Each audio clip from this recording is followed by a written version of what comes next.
নতুন বাড়িতে উঠল। পরের দিন সকালে নাস্তা করতে করতে স্ত্রী জানালার বাইরের দিকে তাকালো।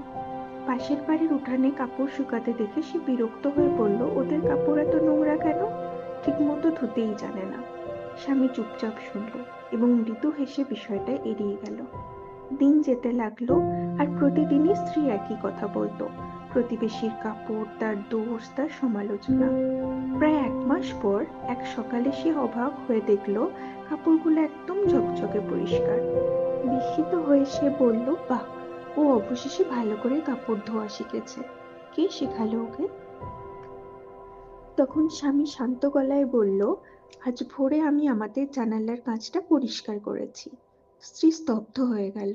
সে বুঝল দোষটা আসলে প্রতিবেশীর ছিল না, দোষ ছিল তাদের নিজেদের ময়লা কাঁচা।